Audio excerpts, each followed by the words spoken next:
Mas então, o objetivo da live, ela seria porque eu fiz um mini curso gratuito, foram 4 dias de aula, onde eu falei sobre alguns temas, todos voltados para gestante, né?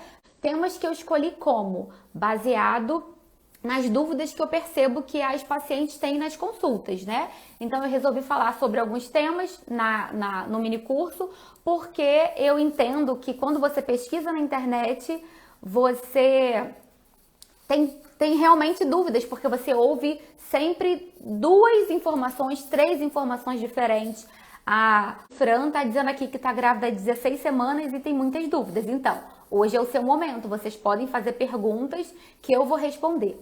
E aí eu fiz esse mini curso, foram 4 dias, depois eu abri um grupo gratuito para gestantes. Eu diariamente mandei informações sobre nutrição na gestação, tá?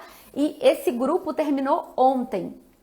É claro que em 14 dias, mandando informações diariamente, eu não consigo passar todo o conteúdo que eu necessito, mas eu imagino que eu tenha ajudado bastante pelo feedback que eu recebi, né? Foram muitas mensagens de agradecimento que ajudou, e o meu intuito aqui é sempre estar ajudando. Contudo, eu resolvi fazer a live para tirar dúvidas de outras gestantes, porque depois que eu abri o grupo, muitas vieram me perguntar se poderiam entrar no grupo. Só que no primeiro dia eu até deixei, mas depois não teria muita lógica, porque eu teria que ficar reenviando os conteúdos que eu enviava. Então eu pensei que mais pra frente eu vou abrir um outro grupo, tá?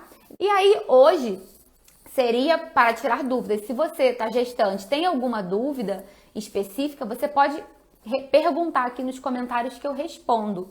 Mas eu resolvi falar sobre algumas perguntas, fazer um resumão de tudo que a gente viu no grupo das gestantes e tirar algumas dúvidas, né? Que são mais recorrentes que eu recebo aqui no Instagram.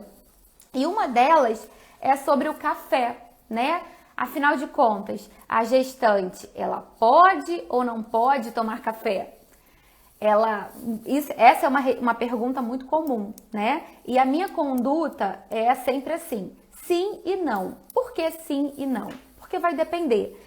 Depende de quanto você que está gestante tem o costume de tomar. Se, por exemplo, você toma café uma vez ao dia, eu não vejo problema em você continuar.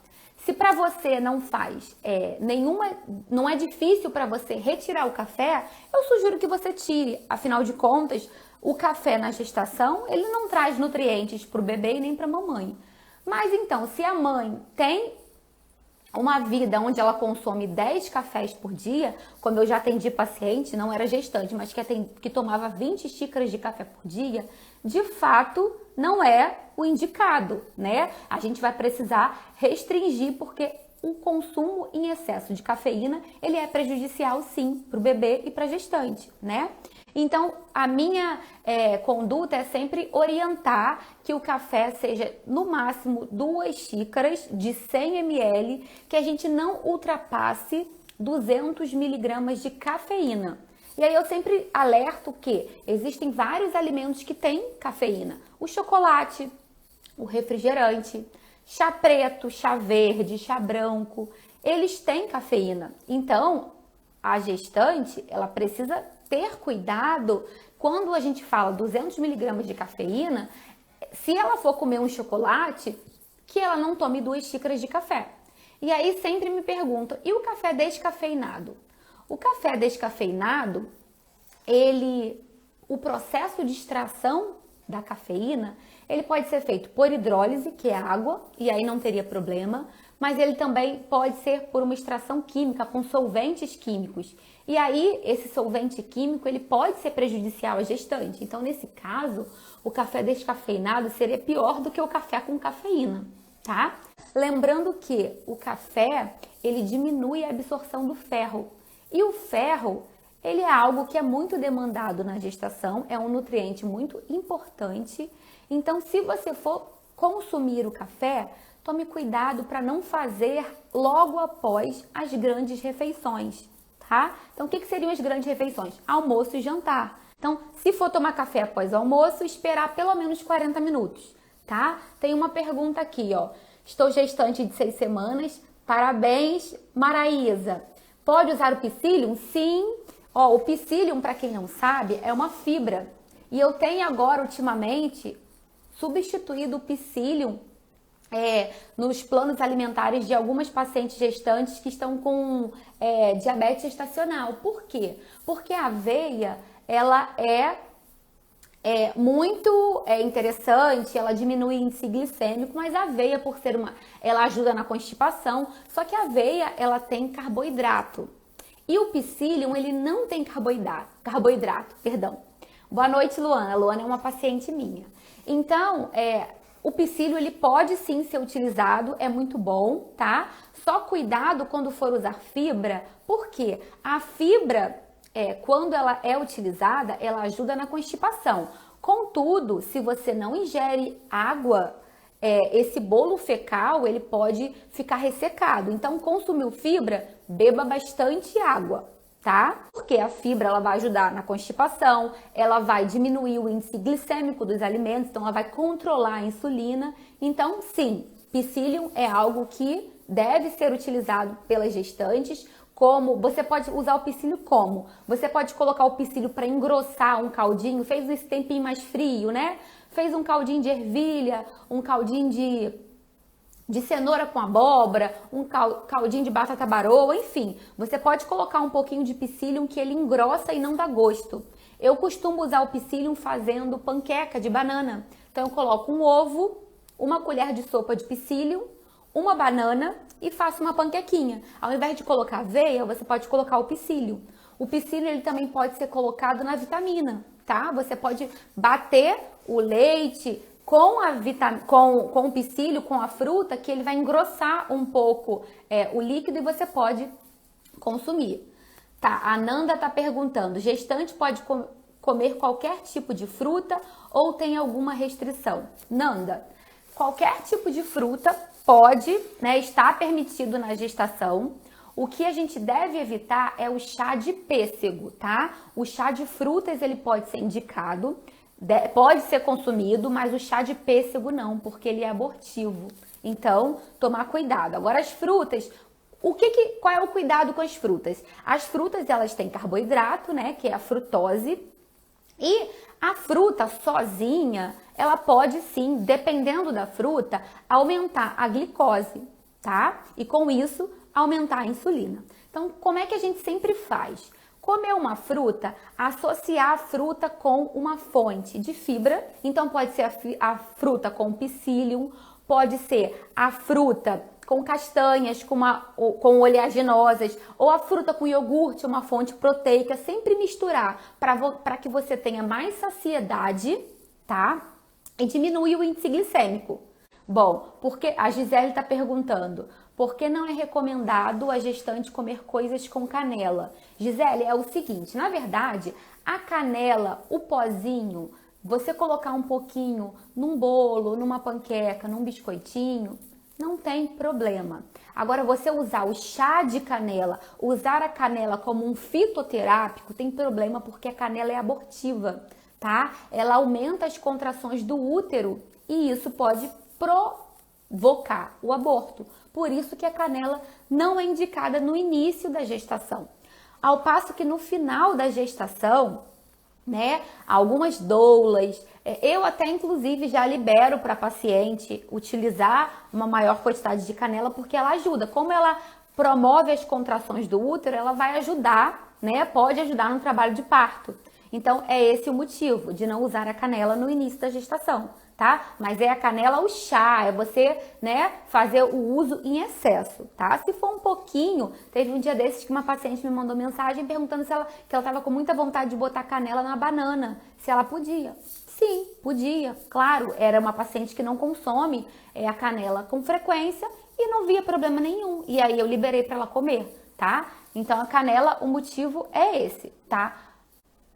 Bom, deixa eu ver. Na gravidez, a Maraísa está perguntando se na gravidez ela pode usar cacau natural em pó. Pode sim, o cacau, tá? Ele é ótimo para a questão de...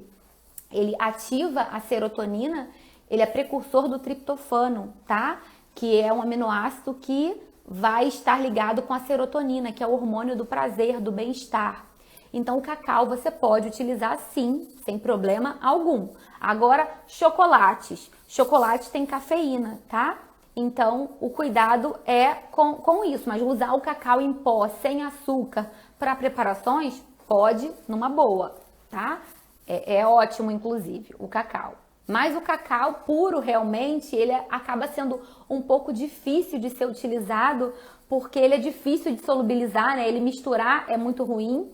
Só se você bater no liquidificador ou for fazer um mingau, né? É importante que tenha esse cuidado, porque às vezes a gente pensa, o cacau, mas ele tem um sabor forte, amargo, então vou colocar açúcar para poder adoçar a preparação. Aí se for para fazer isso, talvez não valha muito a pena, né?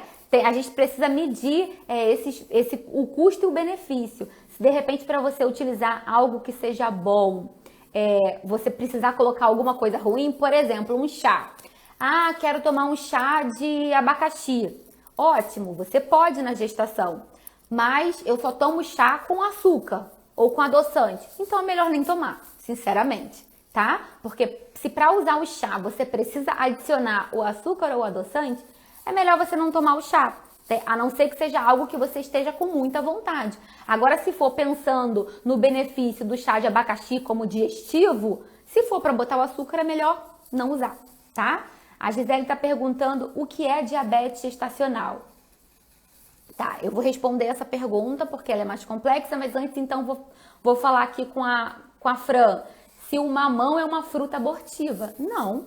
O mamão, ele inclusive, todas as minhas gestantes que gostam de mamão, eu indico que utilize sempre na parte da manhã, porque ele ajuda no intestino, né, no trânsito intestinal. E a gestante costuma ter constipação, tá?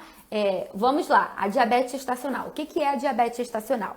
Toda gestante, por conta das mudanças hormonais, elas possuem uma tendência do organismo, né? A placenta começa a produzir muitos hormônios que a gente chama de hormônios diabetogênicos, tá? São hormônios que podem causar a resistência insulínica e, consequentemente, a diabetes, tá?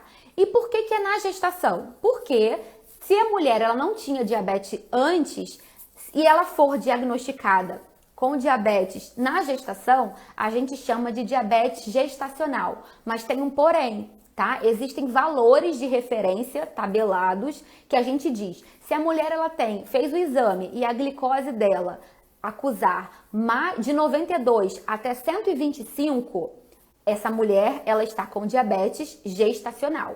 Se o exame deu acima de 126, ela não tá com diabetes gestacional, ela já tinha diabetes, ela só não sabia, tá? Ou então, de repente, o organismo dela ainda não tinha se manifestado. Por conta da gestação, se manifestou, tá? Então, ela vai estar gestante, vai saber da diabetes na gestação, mas não é diabetes gestacional. Ela já tinha diabetes, ela só não sabia. E a diabetes gestacional, como ela é cuidada? Alimentação, atividade física são os dois fatores, os dois pilares de tratamento. Com atividade física e uma alimentação controlada, 90% ou mais dos casos são controlados, né? E não precisam de medicação, tá? É um medo muito comum das gestantes, a diabetes gestacional. Contudo, é algo que é controlado. Hoje mesmo, uma paciente estava super nervosa porque a insulina dela estava alta, mas a glicemia dela estava controlada. E o que é a insulina? A insulina é o hormônio que coloca a glicose para dentro das células, tá? Quando a insulina não consegue colocar a glicose para dentro da célula, a glicose vai ficar no sangue e vai aumentar, tá? E aí, por isso, temos a glicemia alta. Na gestação, começa a ser produzido muita glicose, por quê? Porque o bebê precisa ganhar peso. E aí, o pâncreas, que é o órgão que produz a insulina, ele começa a produzir mais insulina. Só que chega uma hora que dá uma confusão e ele não consegue mais corresponder a quantidade de insulina, de glicose, com a quantidade de insulina que ele está produzindo. Dá um bug. E aí acontece a diabetes gestacional.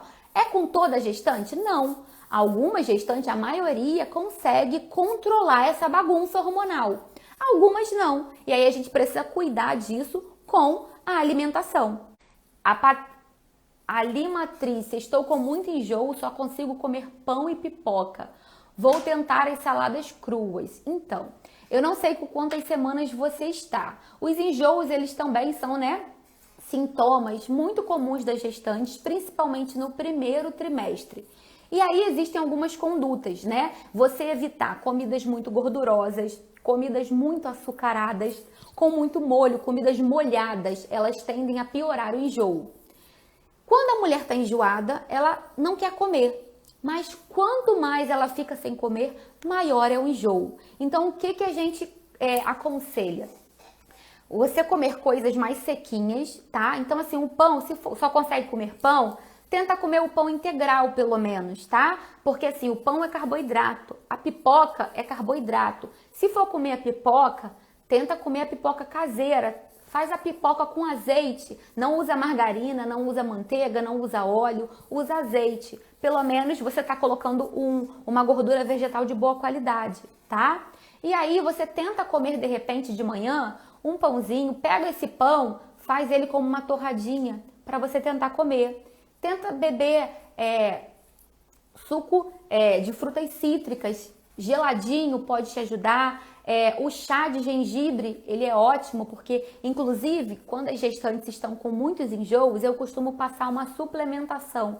Existe uma suplementação, não é remédio, é uma suplementação com vitamina B6 e extrato de gengibre, tá? O gengibre, ele é muito bom para enjoo. Então, assim, faça o chá de gengibre, porque o chá de gengibre não tem contraindicação na gestação e é ótimo. E se Deus quiser, passou o primeiro trimestre, a tendência é melhorar. Quanto às saladas cruas, você não tem problema nenhum de você comer. Eu só oriento a higienização correta, tá? Na rua evita comer e em casa higieniza certinho. 1 litro de água para 1 colher de sopa de hipoclorito ou de água sanitária, deixar 20 minutos, de 15 a 20 minutos de molho, tá?